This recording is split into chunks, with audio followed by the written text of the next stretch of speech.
శుక్లాం వరదరం విష్ణుం శశివర్ణం చతుర్భుజం ప్రసన్నవదనం ధ్యాయే సర్వవిఘ్నోపశాంతయే అగజానన పద్మార్గం గజానన మహర్నిశం అనేకదంతం భక్తానాం ఏకదంతం ఉపాస్మహే గురు బ్రహ్మ గురు విష్ణు గురుదేవో మహేశ్వర గురు సాక్షాత్ పరబ్రహ్మ తస్మై శ్రీ గురువే నమః.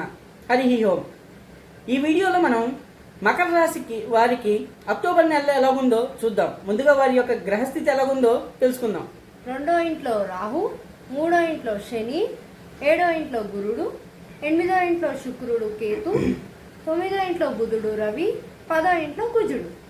వీళ్ళ గ్రహస్థితి ఇలా ఉండటం వలన ఒక రకంగా వీళ్ళకి అసలు టైం బాగోలేదనే చెప్పచ్చండి. కొంచెం జాగ్రత్తగా ఉంటే సరిపోతుంది. ఎలా అంటే ముందుగా అపాయం అంటే ఏ విషయంలో ఏ రకంగా ఎట్నుంచి ఏ గొడవలు వస్తాయో లేకపోతే ఎట్నుంచి ఏ ప్రమాదం వస్తుందో కూడా తెలుసుకోవాలండి. కొంచెం జాగ్రత్త మెయింటైన్ చేస్తే సరిపోతుంది. అట్లానే నష్టం డబ్బుల పరంగా కావచ్చు లేదంటే శ్రమ పరంగా కావచ్చు, ఏ రకంగా సరే వీళ్ళు నష్టాలు కొంచెం ఎక్కువగా ఫేస్ చేయాలి. అట్లానే పెద్దలతో గొడవలు, మనం వాళ్ళు చెప్పింది మనకు అర్థం కాకో లేకపోతే వాళ్ళు చెప్పింది మనకు అర్థం కాకో వాళ్ళతో గొడవలు పడే ఛాన్సెస్ కూడా ఉంటాయండి. కొంచెం మనం పేషెన్స్తో ఎదురు చూస్తే సరిపోతుంది.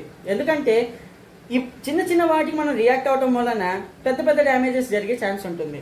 అట్లానే మనోవిచారం, ఇన్ని గొడవలు జరిగితే ఎవరికైనా మనసు హ్యాపీగా ఉంటుందండి? ఉండదు కదా. ఆబ్వియస్లీ మనసు అనేది కొంచెం విచారంగా ఉంటుంది.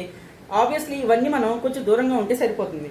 తర్వాత ధనహాని, డబ్బులు పోవటం, ఇవన్నీ ఒక రకంగా గ్రహస్థితి బాగోలేదని చెప్పచ్చండి. ఈ నెలలో సింపుల్గా అంతా బాగుండాలి అనుకుంటే ఈ మంత్రాలు చదవటం చాలా మంచిది. ఓం దుమ్ దుర్గాయ నమః, ఓం నమో భగవతే రుద్రాయ.